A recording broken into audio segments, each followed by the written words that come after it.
Does the color of the sky mean anything special to you? It does to me. A hell of a lot. When I close my eyes, the sky in my dreams is a deep, dark blue.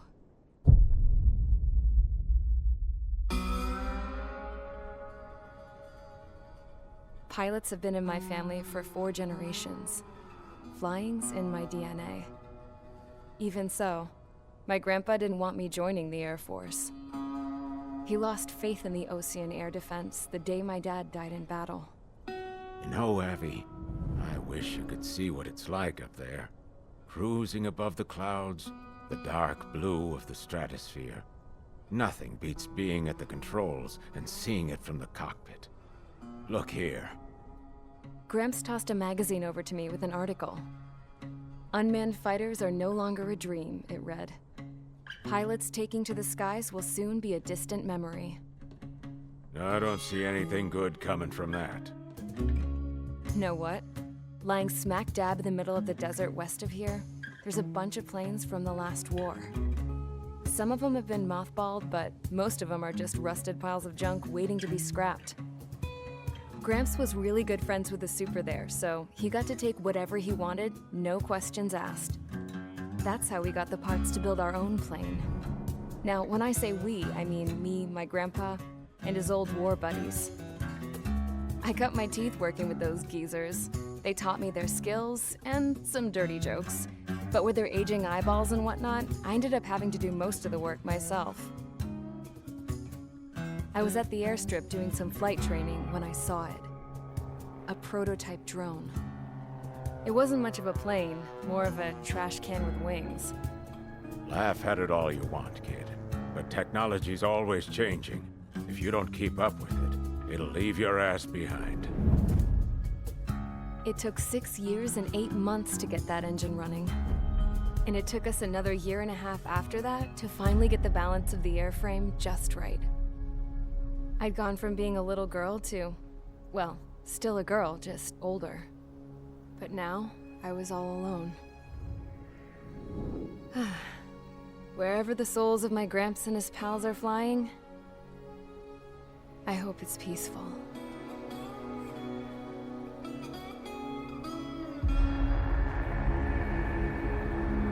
Then, finally, I was ready to break the sound barrier. All this plane could do was take off, accelerate, and fly up.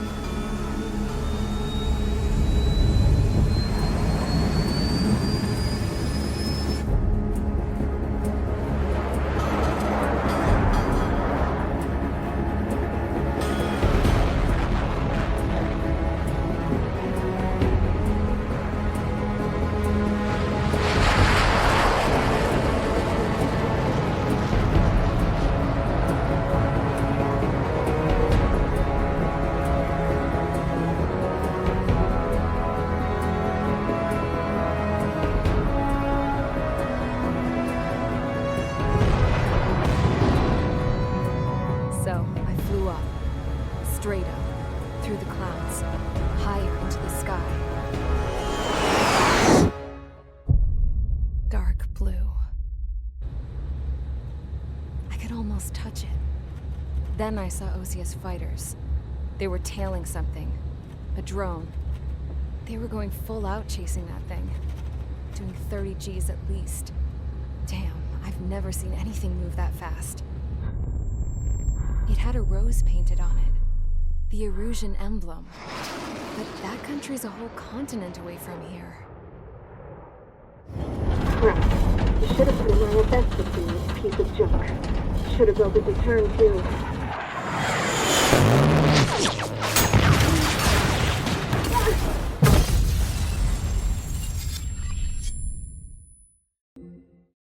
As of 1 p.m. today, the Kingdom of Erusia has declared war on the Ocean Federation. As soon as the news broke out, enemy aircraft began bombing Ocean territory, causing widespread destruction. The Air Defense Force has released a statement saying this violent attack was carried out by drones. They speculate the drones were secretly transported to Osea in shipping containers and launched remotely. The Secretary of the Navy has stated that the enemy was targeting naval ports across the country. According to the Secretary, all of the nation's aircraft carriers, including one still under construction, sustained severe damage in the attacks. We have yet to hear back from the department as to the fate of ocean carriers currently at sea. Hold on. I've just received breaking news. The International Space Elevator, which is being built in southern Usea, has been seized by the Erusian Army. Reports say former President Harling was touring the site at the time, but his current whereabouts are unknown. Our sources in government tell us it was Harling's policies regarding the space elevator that caused economic frictions in the area, and which ultimately led to this war. Located near Erusia, on the continent of Usea, the space elevator has been under construction for some time now. The Executive Office of the Ocean Federation has declared a national state of emergency. They have ordered all its armed forces, including Usian peacekeepers, to mobilize and make the necessary preparations to launch an immediate counterattack. Ladies and gentlemen, our country is officially at war. Stay tuned for further updates. Breaking news from ENN. Osea launched an attack on the capital today, striking Farbanti from their aircraft carrier, the Kestrel II. After a brutal battle, the Erusian Air Force successfully repelled them. During the air raid, the Ocean Air Force fired missiles at the city and managed to shoot down a number of Erusian fighters. Some of the disabled planes then crashed into residential areas. The world was screwed. 20 years ago, the Earth got slammed by an asteroid. Usea was on the wrong side of the planet and got hit. Hard. Refugees swarmed the Erusian Republic, the biggest country on the continent, plunging it into chaos. They were desperate and started a war, one they had no hope of winning. That's the war my dad fought and died in. The biggest nations from 2 continents went head-to-head, and the so-called righteous Oceans struck the deal that ended it. They fancied themselves the only nation that could bring peace and stability to the world. They even tried saving the Usians, still suffering from the disaster.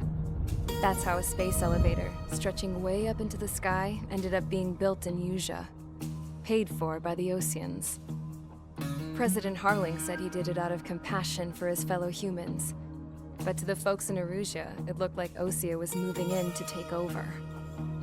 Erusia went from being a republic back to being a kingdom. When they started this new war, they managed to get the drop on everyone. The second the declaration hit the news, Erusian forces took control of the space elevator without spilling a single drop of blood. President Harling was touring the elevator when it happened and disappeared.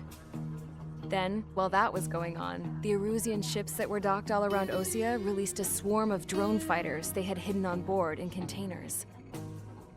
No one thought they were capable of doing what they did that day. With pinpoint accuracy, they managed to take out everything that was military, and not a single civilian was hurt in the process. Osea pissed lots of people off with their huge military presence around the world. Erusia didn't have the same reach, but they could hit their targets faster and cleaner. And when all this was going down, I just so happened to be in my flying drag racer.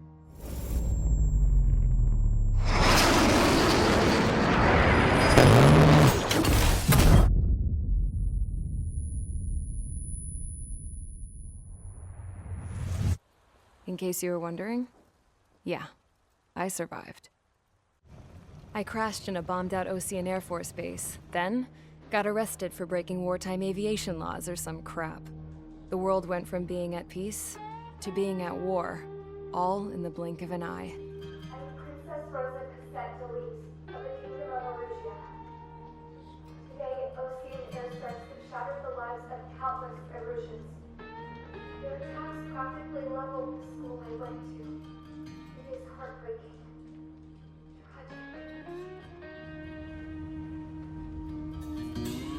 I was tried, found guilty, and stuffed into a cargo ship. For company, I had some court-martialed soldiers. And remember those mothballed planes I told you about before? They were loaded on the ship, too. We headed off down south for several days, and then swung east. That's how I got here. I was thousands of kilometers from Arusia on the opposite side of the Yuzian continent. For a port, it was dull as hell. It had 3 rusty patrol boats, and the base? The fences were topped with razor wire, the tower had a searchlight and machine guns, and a truck with a gun turret was parked in front of the gate. Its gun was aimed at the yard. This was a prison. This place looked like a full-on base, but half the tanker trucks were just big balloons, and the runways weren't even paved, just painted on the dirt. The whole place was just one big fat lie. The only reason I was here is because they knew I'd restored a supersonic plane. They wanted me to make something out of the mothballed planes they brought, that they could park on the fake runway. Can you believe that shit? So, I tried to escape. They found out and set the dogs on me.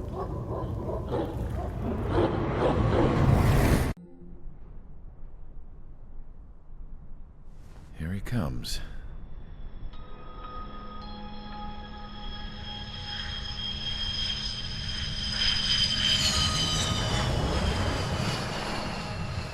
Mihaly's looking worse. Thank God he has his granddaughters here to help him out. They're sisters, 15 and 10. Engaging the enemy in combat so we could use his physiological data to improve the drones had always taken a toll on Mihaly's body. But today, he was really showing his age. The drones we based on his data were being taken down at a faster rate now compared to when the war began. When Mihaly found that out, he insisted on flying to the front lines to see it for himself. Sometimes he could be so stubborn. His age wasn't the only thing affecting his health. Over the years, flying at high altitudes for prolonged stretches of time had ravaged and poisoned his body. But he was a man of grit. Today, after 28 years, he saw combat again. If his flight suit still wasn't good enough to protect him, I can't imagine how many G's he hit today during the battle. As a pilot, he exceeds all our expectations. It's going to take a bit more tweaking before our drones can match his skill.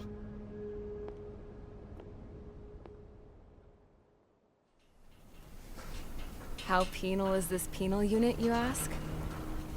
This place is a shithole. If you took the stink of all the corruption in the world, then corralled it all in one place, that would give you a pretty good idea of what the air smells like around here. We got all kinds of critters, too. Everything from flea-ridden guards, rabid dogs, and a mechanic doing a stretch for life. I can't forget the rats. Yeah, we got those. And some pilots who got their wings clipped, too. One's a great pilot, but a lousy thief. One's a gambler with no luck. And one's an anarchist with no balls. Their job here was to rev the engines on the fake runways. The idea was for Arusia's spy satellite to pick up the heat sig. Even though there weren't any real fighters here, it looked like it on their infrared. I bet you're wondering, if Arusia lost the war, how come they still have a spy satellite? 'Cause someone over there was smart enough to train a bunch of computer nerds to hack into half of Osia's satellites. That's how come.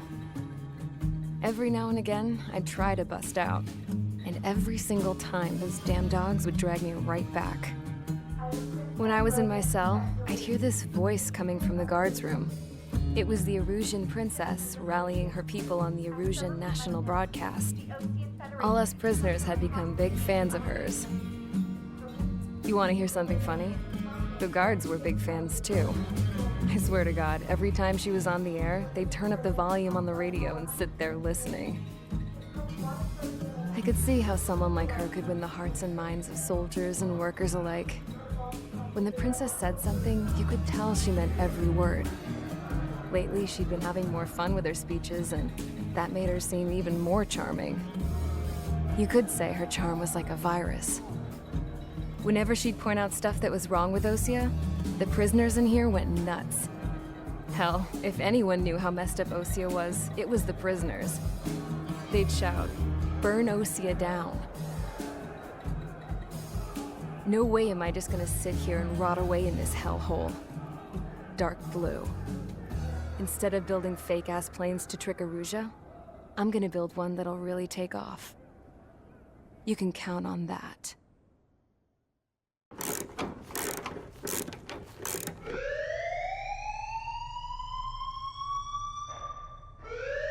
Bad news for us here at the prison. The enemy fell for our decoy base. With all the fake planes and trucks we had out, it must have looked to them like the Osean Air Force was about to go on the attack. Day after day after day after day, they bombed us. Osea didn't give a damn. We weren't soldiers to them, so go ahead. Bomb us. In their eyes, we were expendable. Worth less than the fake planes in the bunkers. No biggie. While I made fake planes, they had me put together some working ones. Then, some genius at HQ decided we should send it up, so the base looked legit. Thankfully, we had people to crew them. It didn't matter what we were locked up here for anymore. Top brass needed pilots, and criminals were all they had. A crook, a gambler, an anarchist. Just your typical lowlifes. They threw each one of them in a cockpit and sent them up to intercept the enemy's planes. But in the end, it was all just for show. So, up they went, day after day after day. Today they tossed someone new into the mix. Wonder what he did to get sent here. My dad died flying for the Osean Air Force. When your allies are surrounded, one of the most dangerous missions is giving them cover to retreat. Whoever signed up for that was a real hero. But even more dangerous than that was being the one who had to cover the rear guard's retreat. That was my dad's job, and one time, he called it off. Said it was too late for him. Said anyone else would have done the same. I found that out from a war buddy of his when he came to tell me how my dad died. The next time a retreat happened, my dad volunteered to be in the rear guard. Dumbass. He died all right. No one came to help. The news nearly broke me. Of all the ways to get killed, that's gotta be the most pathetic one ever. Am I right? There's a rumor going around about another inmate. A guy they brought here a little while ago. Get this, Talk in the cell block says he was sent here because he killed Harling, the president of Osea during the last war, remember? He's the one that sent my dad on that suicide mission. He's the reason I had to go live with my grandpa, and why me and Gramps started building a supersonic jet. He's the reason I ended up here. Maybe I should give that guy a thank you note for killing him. Nah. God, I hate the smell of this place. It's all fake and lies and bullshit. It reeks. Mihaly's granddaughters liked to keep to themselves mostly. They were well behaved and possessed a sort of quiet elegance. From time to time, I'd catch myself looking at them, wondering what they were talking about. I'm sure everyone on the base did the same. They were such enthralling creatures. Every night, a crowd would gather around Mihaly. They were the men tasked with guarding him in the air. Their jackets all bore the same patch, a relic from a nation that was long gone. Decades ago, during the Age of Expansion, the Kingdom of Erusea absorbed many countries. Theirs was one of them. Mihaly asked them, "Yet what is a nation? Can we actually see the physical lines that divide one from another?" People of my generation can no longer speak the language of our homeland. My grandparents always look sad when they see I have no idea what they're saying to me. Mihaly didn't say a word after that. His scarred face betrayed no emotion. He didn't get those scars from flying, though. Mihaly was originally from Shalaji. His real name is Mihaly Dumitru Margarita Corneliu Leopold Blanca Carol Aeon Ignatius Raphael Maria Nikitas A. Shalaji. When he was young, he was the heir to the Grand Duchy of Shalagi. Then, revolution broke out among his people. Mihaly was betrayed by a close friend who pointed a gun at his face and pulled the trigger. The revolution was successful, but the new country that sprang from it was annexed by the expanding kingdom of Erusia. The Erusian royal family allowed Mihaly's family to retain their title and noble standing in the new kingdom. But Mihaly surprised them all by signing up for the draft like an ordinary Erusian citizen. He was then accepted into the Air Force Academy by order of the king. Mihaly soon became an ace pilot. When the royal family was ousted and Erusia became a republic, he continued his service for the new regime. Test sites soon flourished. One day, a classmate of Mihaly's granddaughter visited. I noticed the rose emblem.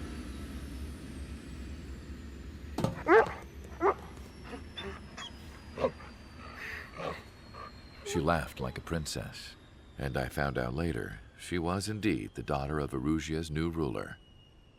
She was the connection to the royal bloodline everyone was looking for, the one to restore the monarchy.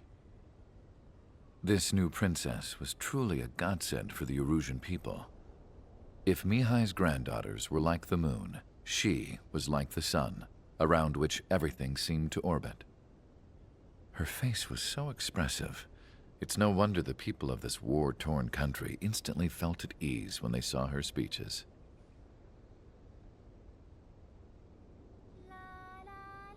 They started singing. The pilots of the support plane smiled, even though they wished their nation were independent from hers.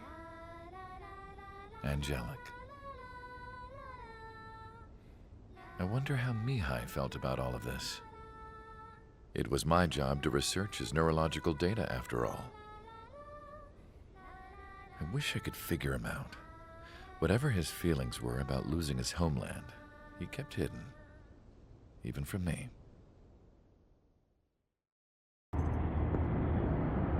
I had a chance to talk to one of the pilots that escaped back here, so I took it. Apparently, 2 of our planes took the enemy on alone. They covered the Allies so they could retreat. The hell kind of idiot does a thing like that? The last pilot to land back at the base was that scrawny anarchist dude. He always had this dumb grin on his face, like he didn't give a damn about whatever he did to get thrown in here with the rest of us. Was he the one who went gung-ho? I bought him a drink later. After the usual small talk, I turned the topic around to the mission. For an anarchist, he struck me as a bit weird. Nothing like what I expected. He talked a mile a minute and kept going on and on about library books. Not encyclopedias, those cheesy adventure novels you read in high school. Nothing against those. I like a good story myself once in a while. But I wasn't here to talk books. I remember that day well. Amidst the swirling clouds, a fighter squadron was trying to help its allies reach safety. He's pretty foolish, isn't he? I thought so too. Suddenly, a highly skilled enemy fighter squadron appeared and began picking them off at the edges. One by one, they fell right out of the sky. Although, I guess there was nobody around that was even more foolish to go to their aid then. So you simply watch things unfold from a distance.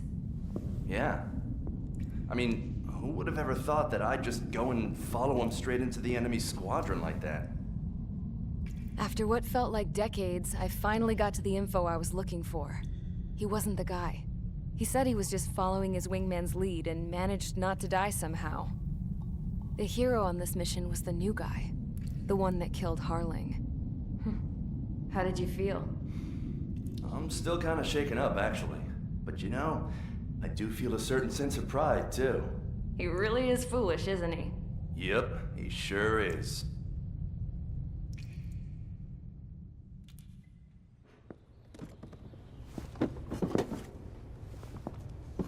I went to the hangar to have myself a closer look at Trigger's plane. I knew that burnt smell. That's what happens when an engine's been driven to its limit. This pilot was a hot dog. From now on, I was gonna keep my eye on this idiot. From a distance, though. I didn't want to get too tight with someone who was a better pilot than my dad. Even so, I decided to give this guy's plane a little bit of the old Avril magic touch. He needed all the help he could get. Suddenly, we were being treated like a regular unit. We've been ordered to pack everything up and move the base further inland. We even got a transport plane. The funny thing is, no one here remembers I've got a bum leg and, oh, that I'm not a soldier. Take a look at the map. There's an island on the other side of Yuja our Marines landed on. The space elevator's not too far from there. They tell us the airfield's being used as a base to support the elevator. Not sure if I trust that intel.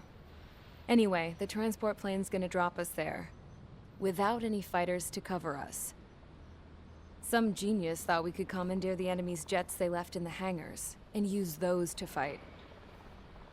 Y'all aren't real soldiers, they said. Any other day we'd be using you lowlifes to go out and dig up landmines. And prisoners don't get guns. You'll just have to make do with whatever we give you and like it.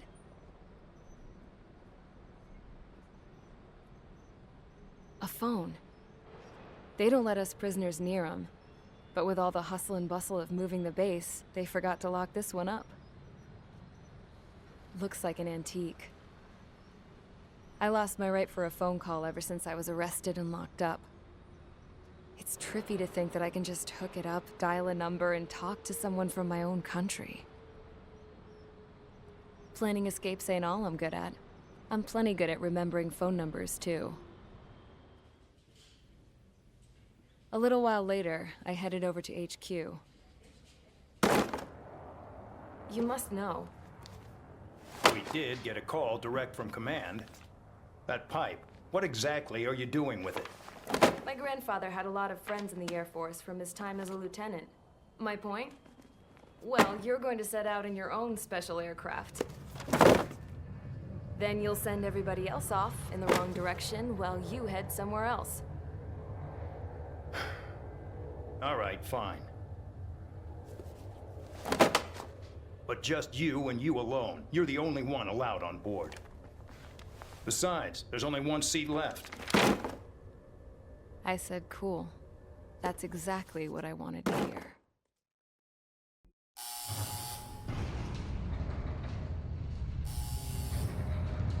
Mihaly's second sortie was designed to calculate how his physiology changed under the stress of combat. My job was to compare his performance as a pilot now to when he was younger and understand how his skills evolved. To tell you the truth, I'm not sure I wanted to know the answers anymore.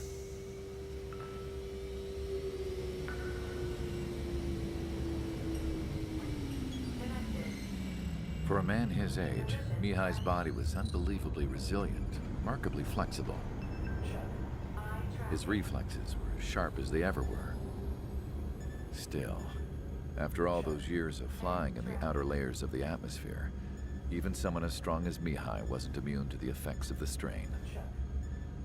The human body is fragile.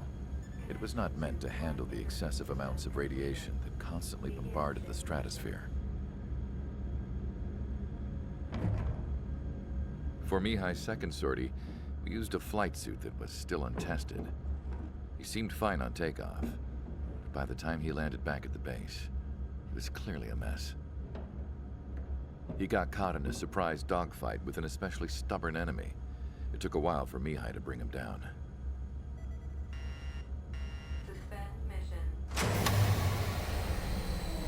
The suit was ineffective. According to the data, it wouldn't let him fly to his full potential. A new flight suit was made to my exact specifications. When it finally arrived, Mihaly's granddaughters glared at me with their disapproval. They blamed me for the pain their grandfather had to keep enduring.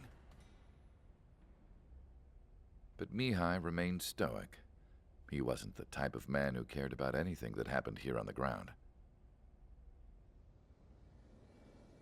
I wasn't worried about it. I was confident the new suit would protect him thoroughly so that he could maneuver his plane any way he wanted. The moment he took off in his new flight suit, I realized what I had failed to before. Right after takeoff, as the wheels retracted, the plane suddenly arced up. It accelerated so quickly. I had never seen a plane move like that before. Mihaly hit the high G's multiple times before disappearing into the blue. The support team couldn't even keep up. And then I knew. I understood why he never seemed to care about restoring his stolen country back to its former glory, and why he didn't seem to care about anything that happened here on the ground. Of course, Mihaly's kingdom was the sky.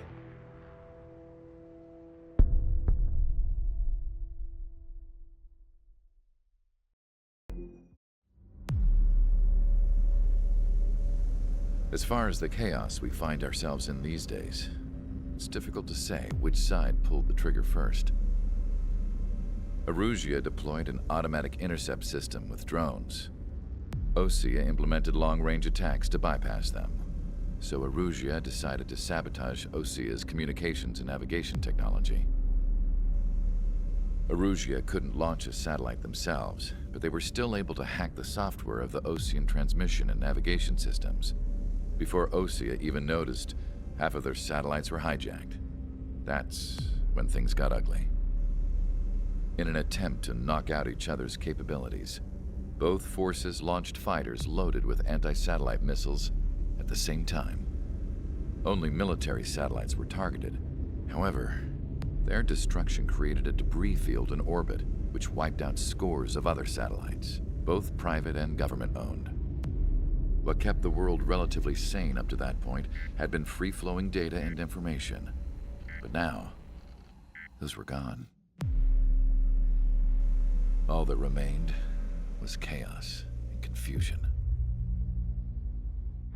Government and civilian broadcasts and transmissions were cut off. The flow of information had ceased. Forces on both sides of the conflict now found themselves unable to communicate with their superiors. Many of the smaller countries annexed by Erusia and yearning for their independence seized the opportunity and started their own uprisings. As for why some of Osea's military decided to break off from the main force and continue on their own, I have no idea. Perhaps there was some sort of dispute over the chain of command. The continent that had once seen wars that were only fought between Osea and Erusia was now full of numerous conflicts between rival leaders vying for power. Insurgencies were everywhere. I even heard a rumor that a group of Osean convicts had rebelled. Rumors. It never ceased to amaze me that even at a crazy time like this, something as trivial as a rumor could find its way here.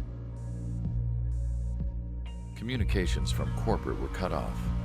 Apparently, the entire computer network was down. It was a wise decision to make our drones autonomous with AI instead of being radio-controlled. Wise and forward-thinking. Even with their GPS offline, they can still use their sensors to navigate as long as they're working properly. I'm sure the drones are still working perfectly, following their mission orders to the letter. I wish I could upload Mihaly's new data to them. But without a connection, I can't upload the software to the active drones. The new ones we're making, though, there should still be enough time to upgrade those before they're activated. I'll be taking the data I've acquired away from the front lines now. Oh, and I'll be taking the girls, too.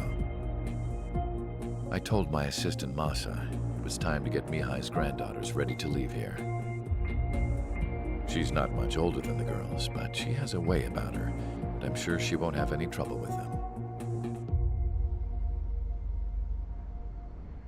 I saw a plane flying off in the distance.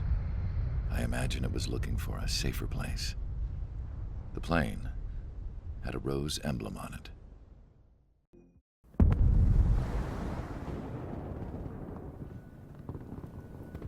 The island we went to was supposed to have been secured by the ground forces. They hadn't gotten a handle on things by the time we got there, so now we were stuck in the middle of a half-assed campaign.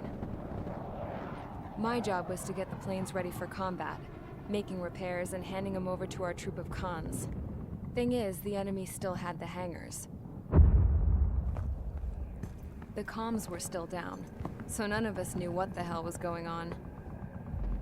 The last transmission I heard before everything went to shit was that some prisoners from an Osean military penal unit rioted and managed to escape.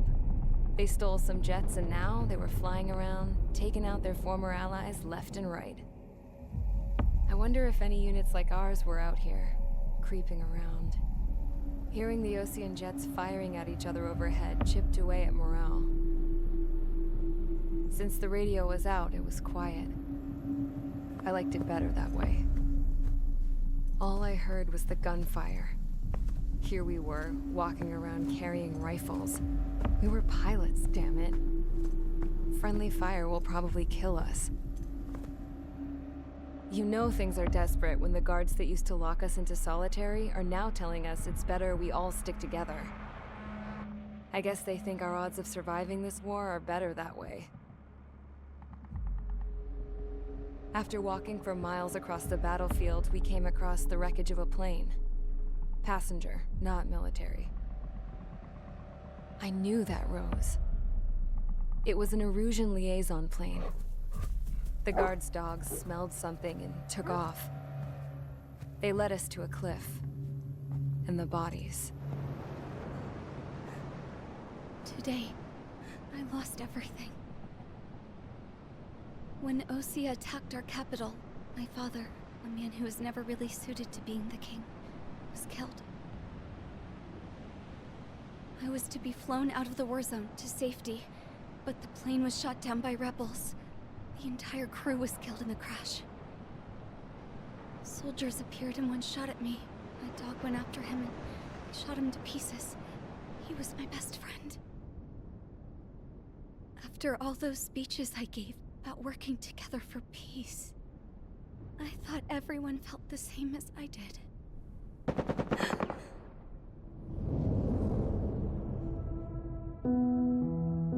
I'm sure the soldier who shot at me knew I was the princess of Erusia. He was Erusian too. More soldiers have come. Now, there is no one left to protect me. I am so numb, I cannot move. I watch as one of their dogs approaches. It sniffs mournfully at my dead friend. I wonder if it grieves for him as much as I do. I can barely think. I feel weaker by the minute. I don't know who these soldiers are with, but I managed to take a sip of the water they gave me. How long have you been here? Somehow, I muster the courage to answer the woman's question. I tell her I've been there 3 days. They gather around me with grim looks on their faces. What would they do if they knew I was the Erusian princess? After searching the cockpit of the plane, the woman who spoke to me before came back to me. This is an air-to-ground tactical radio. It still works! I noticed she walked with a limp. She knelt down next to me and asked her companions to give me some food.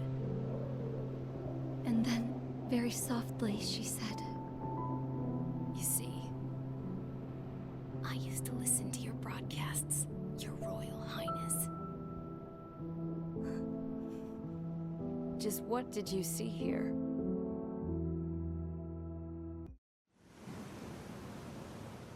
We found a boat, then sailed away from the island. We had to. We didn't belong there. The new guy's name was George. I noticed when the anarchist said his name, he said it with a thick Belkan accent. How did you know that he was from Belka? Well, both my parents were from Belka, so... You never told me that. They say that Belkans are known for their conspiracies. That's just a stereotype. Now, I simply stated my honest opinion and was thrown in jail for it.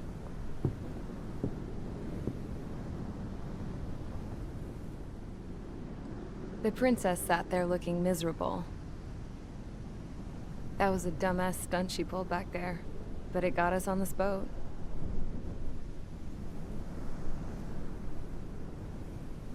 Take a look at that. This ship is heading for a single rope that's hanging down from the sky. Do you know how far the end of that rope reaches?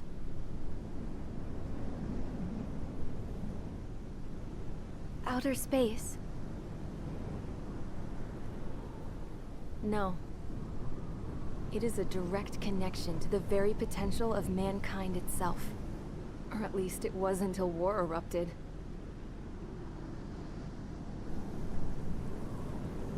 It's my strong belief that the rope might be connected to a very distant, faraway source of great conflict and strife.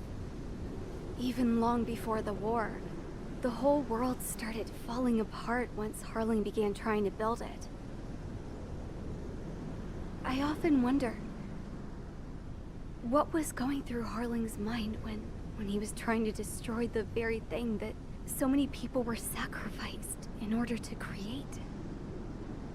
Sacrificed? What do you mean? Have you seen all of those countless old space shuttles on Tyler Island that are no longer in use? Yeah. I always thought of them as a good source of scrap. They're an obsolete technology that was abandoned during the construction of the space elevator. Which would mean that if the space elevator was destroyed, it would be that much harder for mankind to reach the stars. Until we find another way. But even then, Harling still went ahead and tried to destroy it. At the cost of his own life. That's not the way I heard it. What I heard was that he sacrificed himself to protect the tower from an incoming missile. Oh, I was told he tried to fly his ship into the tower in order to destroy it. I wonder which story is true, Your Royal Highness. I don't know. Looking at it objectively, it's reasonable to believe that Harling had both options before him. When it comes to which one you think he took, I guess it's like a mirror. Yes, it is. It's like a mirror looking into your own soul, based on whichever choice you believe it was. At the moment, though, I can only see darkness.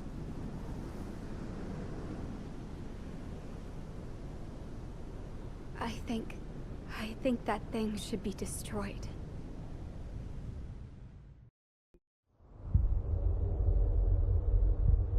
When we got to the mainland, we found the space elevator's support facility. I guess this was the factory where they built the gigantic structure the elevator traveled in. There was this little girl sitting in front of a mural. When the princess saw her, she shuddered like she'd seen a ghost. The girl had a stuffed animal. This was the day after the shit went down at Tyler Island.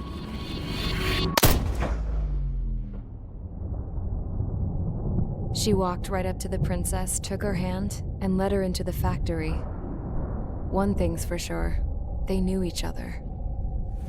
The factory'd been converted to a production line for Erusian drones.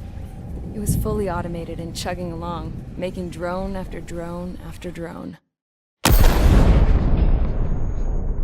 Once they got inside, the princess stopped and just stood there.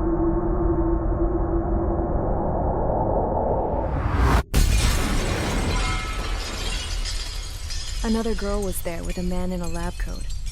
He was trying to use his keyboard, but she wouldn't let him. She took a data chip and threw it on the ground. Then she walked over to us and took the gun from the prison guard's holster.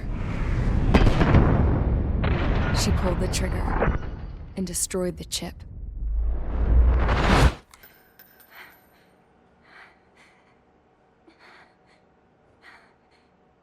Later, I found out that the girl with the gun and the one with the stuffed animal were sisters. They were also the granddaughters of Mihaly Shalaji, the legendary pilot. Gramps used to talk about him. He said Mihaly was the top ace from 2 wars ago. Know any Belkans?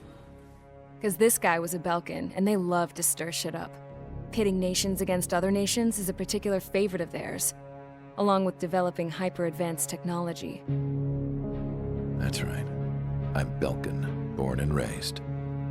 My country is gone now. Rather than surrender to its enemy, Belka detonated 7 nuclear weapons on its own soil.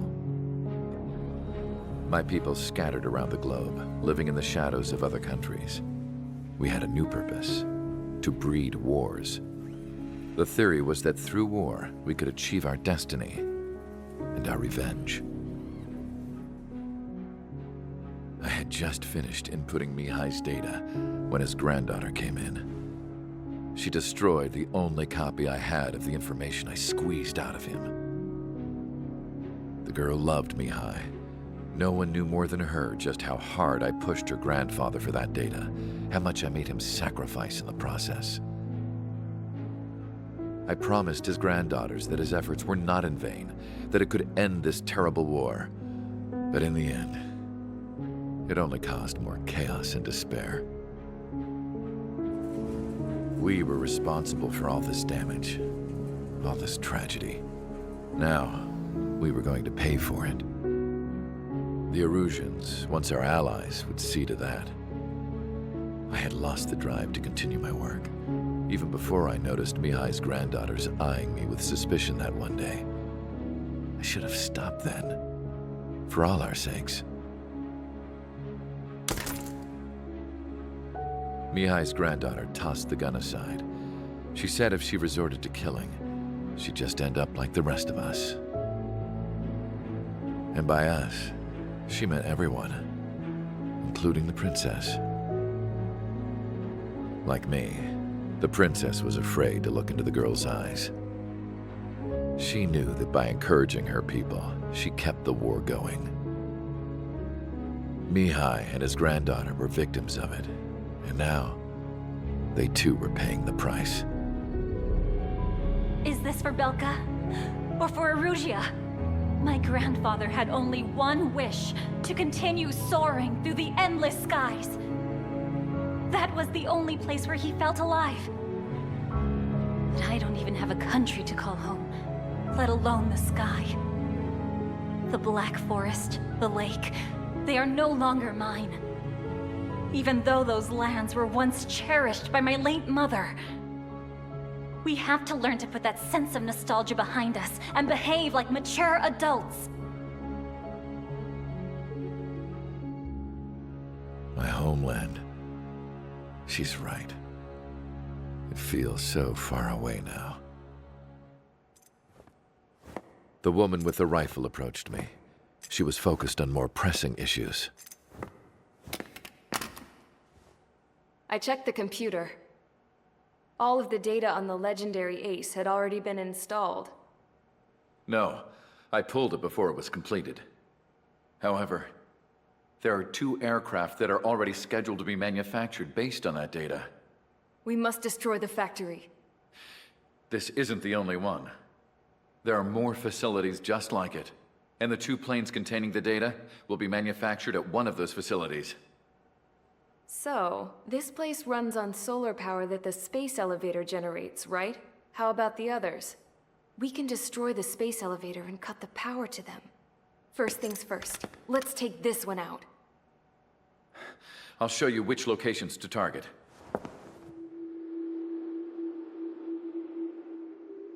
I stood there, thinking about that mural by the factory's entrance. Harling commissioned it to be painted. I realized that in the background, behind the dancing figures, the artist had painted several space elevators. I understand now. The space elevator wasn't designed to exploit Erusea after all.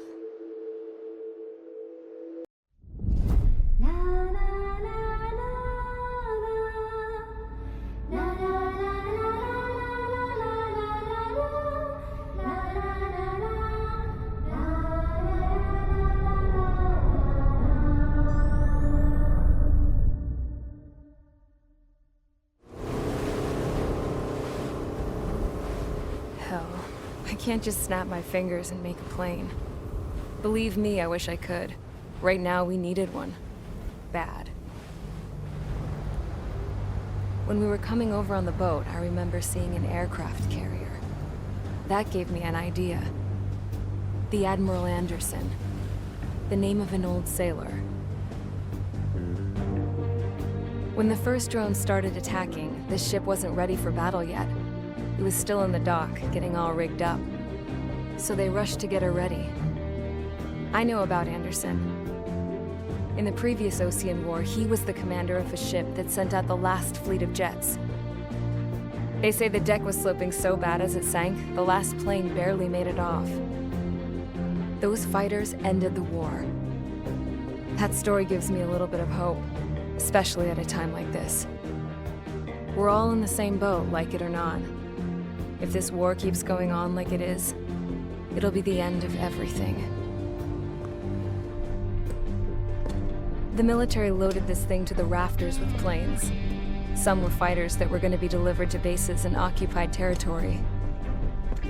It was hit before it could complete the mission. Jackpot. The hangars were loaded with goodies. This scrap queen's got work to do.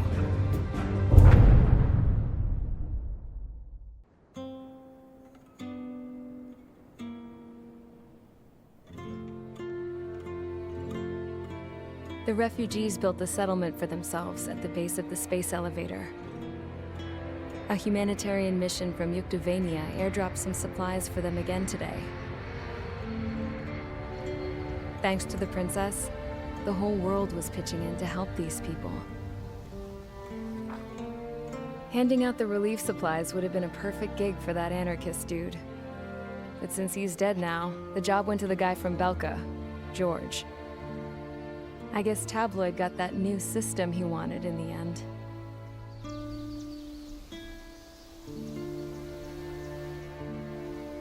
Mihai's granddaughters are helping out too. Mihai. That cranky old geezer's here with us too. I never wanted to create anything, and now here I am, clinging to life. Watching as my grandchildren and their generation make a new future for themselves and the world. Is this my punishment then? All I do is lie here, wasting away. I'll never know the freedom of flying the open skies ever again. I've been grounded, and my wings have been clipped. You know what having peace in the world means? It's being able to die in your own bed at a ripe old age. Peace is what those girls are working so hard for here. We got a bunch more refugees today. And the princess? She's looking to the stars. Dark blue. To the heavens and beyond.